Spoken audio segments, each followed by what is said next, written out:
Welcome to the Creative Push, an intimate and diverse artist interview series. Here, artists and makers of all kinds share tips, advice, knowledge, and inspiration that you can learn from. I'm your host, Sherry O'Neill, a photographer, artist, writer, and educator. This series is a part of the Learn and Create platform to help artists further their education in creativity, art, and business. Welcome to the Creative Push. Today I have Rafe Carlson. He is a singer-songwriter. Welcome, Rafe.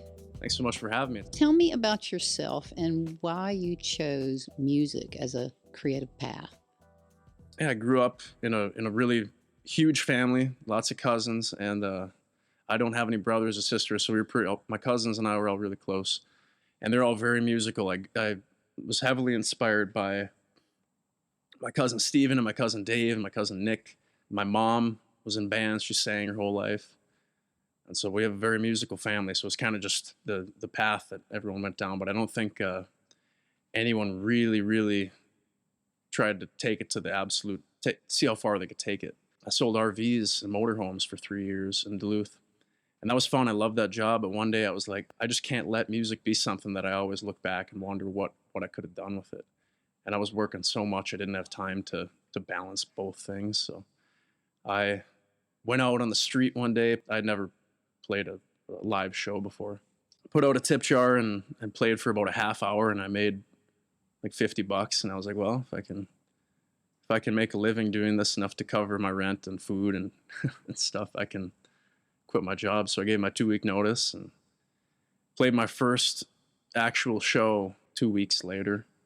And I was just pounding the pavement in that time, every single venue around town, like, hey, do you have live music? Have you thought about it? And it was something that I don't think a whole lot of musicians did, because not many musicians are business minded. They're more like, I should just be able to be creative and sit in my room and write music. And I think that's something, having a sales background, I think helped a lot with, just the tenacity I had in the beginning, going to every single place and being super diligent and just not giving up. I played at a lot of places that had never even considered having live music before.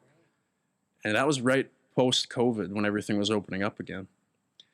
And there are so many places that started having live music after I had played there for the first time. So I like to think I played somewhat of a role in bringing live music back into Duluth, because there are so many venues that had never done it before. And then after me, they're like, well, people are coming in and we should start doing this. So then it really boomed after that in Duluth. And then, I started coming down to Nashville, recorded a few songs down here, started making a name for myself up there, and it's been a whirlwind since then. Lots of traveling. And do you enjoy the process of playing more than you do songwriting, or is it equally? I've been asked that before, and it's a tough question because I like every element of music so much. But the thing that continually fascinates me, and I think it's a never-ending journey, is the guitar. My favorite part of being a musician is constantly learning, and whatever instrument it is, but constantly learning new. I've actually gotten really interested in music theory, which is something I never thought I would be interested in as a kid. I just wanted to play heavy metal riffs and stuff, and discovering more and more stuff on the guitar has been the thing that pushes my songwriting and pushes me to be creative. Singing for me is something that I know it's what I was made to do. I've been doing it my whole life. But the guitar is something that's always fascinating to me, and I just every time I pick it up, I feel like a beginner, because you can't really master it. There's endless things you can learn. Songwriting is something I've had to do. I don't think I'm a born songwriter. It's like training a muscle. The more you do it, the more notebooks you fill up, the better you get at it. So I've been working a lot on songwriting lately. Have you taken music lessons, or are you self-taught? I'm self-taught.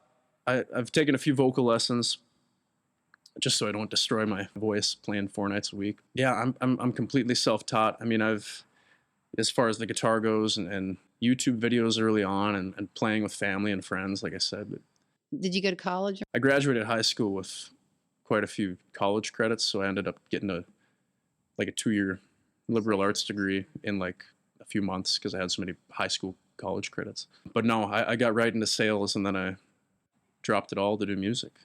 But what I found was that I thought, okay, well, I'm going to leave sales behind, but it's been the most integral and most important part of my music career has been sales and marketing and content, social media, and all these things that when you start out, you have to wear all the hats and do everything yourself. And I think without that background that I had in sales, I would be totally lost. You got to put yourself out there a little bit. The big thing for me that I was afraid of was constant self-promotion, because people go on, Instagram, and they want to see, here's me hanging out with the boys, and here's me out drinking at the bar. Like, oh, cool. Look at all their friends, and look at all this fun thing. They're on a boat somewhere. It's like, well, if you take this seriously, all your socials and everything just becomes me, me, me, me, me. And at first it feels like, man, I feel like I'm just making everything about me, and I'm not that kind of person. I try to be humble, but that's something you kind of have to wrestle with early on, because if you don't promote yourself, it's your brand. There's a fine line between being just obscure and doing no promotion and being like pushy and forceful and stream my new song, listen to my new music, What is the one thing that you wish you had known when you got started? I guess not count your chickens before they hatch, not count on things that are just kind of words and empty promises and stuff. And I love Nashville. I love the people down here. I love meeting people in the industry and being a part of that tight-knit community. But there's a lot of over-promising that happens. And when I was first coming into it and I was naive, every time someone said, oh, you're going to be a star, you're going to get signed next week, this is going to happen, I believed everything. And it's like you get let down so many times, you get kind of jaded. So if I could go back and say one thing, it'd just be like, focus on yourself. Because what you realize after a while is like the only tangible things that have ever happened for me have happened because of what I did. Nothing has really come from me totally counting on someone else. Nothing's been handed to me. I would go back and I would say, just focus on yourself, work as hard as you can, and take everything with a grain of salt.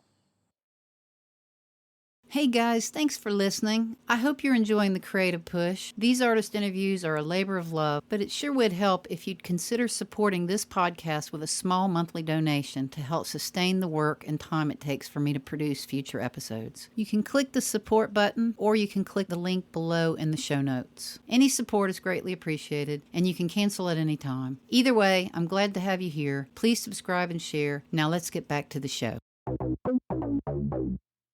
This is a song called Ride With Me.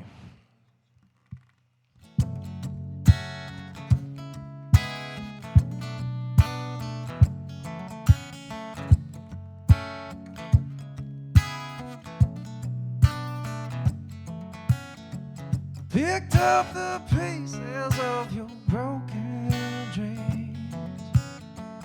Quit chasing temporary feelings. You swore you keep yourself away from me, 'cause I wasn't something that you needed. Yeah.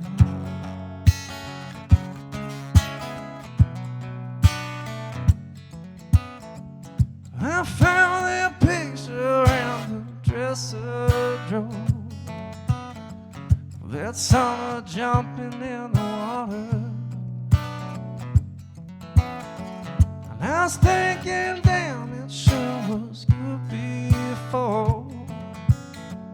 before I messed around and lost her. So I'll pretend it's fine and it's alright with me. You keep moving on and living wild and free, dying slowly. If you ever get lonely, I'll stay the seat beside so you can ride with me.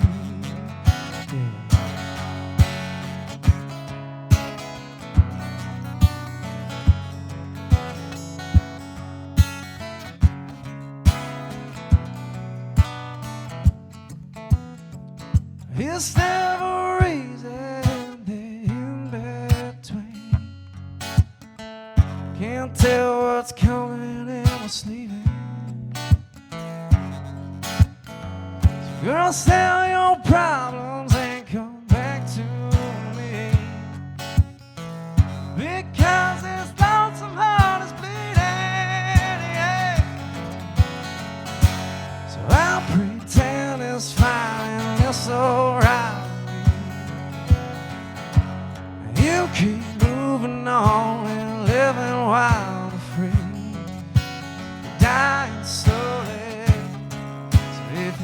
get lonely, I'll save a seat beside so you can ride with me. I'll save a seat beside so you can ride with me. Oh, ride with me, baby.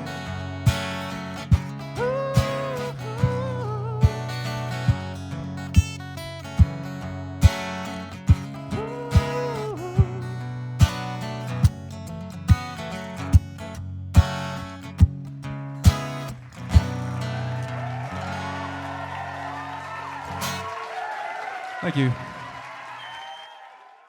Have you ever had any failures or disappointments with your career up to this point? I wouldn't say there's any big, giant failures I could point to. When you're chasing a music career, it's constant disappointment. Like what I said, I mean, everybody's telling you that this is going to happen and you're going to be here and you're going to, in a month, you're going to be playing this place and doing this and it's going to be huge. And you're setting yourself up for disappointment if you believe everything everybody says. The biggest disappointment, just coming into it knowing nothing. You have these goalposts in your head. You have these checkpoints where you think, oh, once I've done this thing, I've made it. So like knowing absolutely nothing about the music industry, quitting my job and going right into it. I mean, I'm thinking, well, if I'm on the local radio station, I mean, I've made it. I've totally made it. Well, then you do that and it's like, oh, okay. Well, if I'm on the local news, I've made it. Well, if I play this place, I've made it. And your goalposts keep moving. You do all these things you never even thought you'd do. And you're like, oh, I still haven't made it. You know, I've met so many people down here because I've been working hard lately on content, social media and stuff, because it's such a huge part of it. That's arguably the most important part these days of a music career.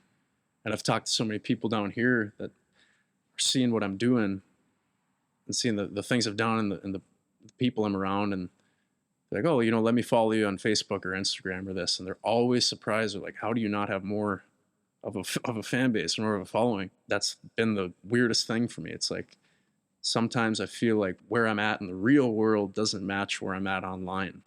Who are your influences in music? It's super diverse. And I think as we've played and as we've spent more time writing and in the studio, my producer and I and my team, the toughest thing was figuring out what my sound was. If I'm country or rock or blues. And I think we've nailed down a sound yet. I don't know if it has a name, but we've figured out what I sound like. I mean, I've taken influence from Chris Cornell, Lane Staley, a lot of grunge, you know, Alice in Chains, Audioslave, Soundgarden, Pearl Jam.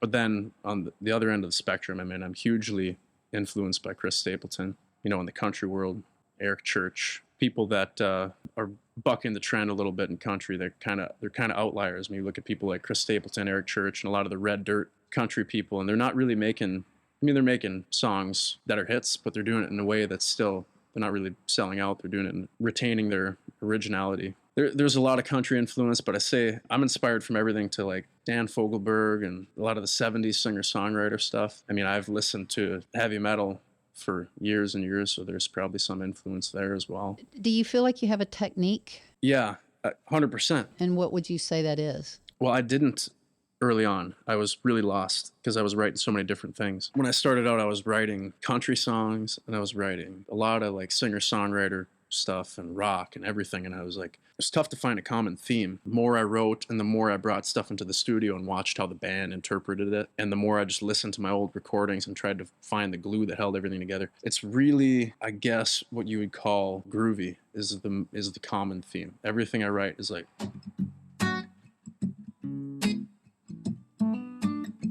or like,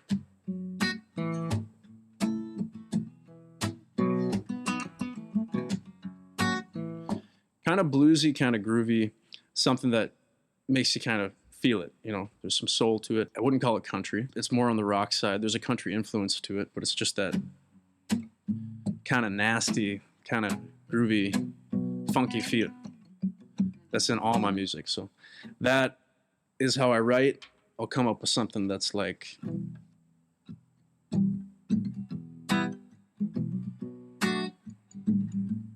I never write lyrics first. I'm inspired by the music and the chords and the structure of the song, and then So your process starts with the song or the music, always. and then you create a melody, Mm-hmm.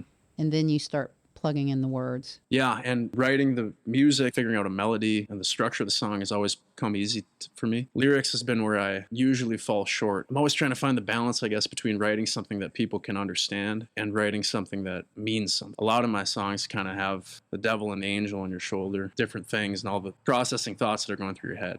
What is creativity to you? I would say when you're at a point where you feel almost lost or where you're in uncharted territory, because this is my opinion, but I haven't found a way to experience genuine, real creativity when your mind is loud and there's thoughts and voices and not that I have voices in my head sometimes, but when your mind is busy and there's all kinds of things going on, I find that I'm most creative, and arguably I'm only really creative when I'm able to kind of quiet my mind and forget about everything else and put myself. That's why I love coming to places like this, because I've never been here. It's beautiful, hills and everything, and I feel I'm kind of just an uncharted territory, and that's, I feel, where real creativity comes from.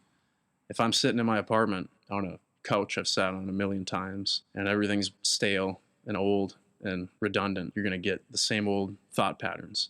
It's not going to inspire anything new. So location for me is a big deal. I go on a lot of songwriting retreats and go to places where I can kind of unplug.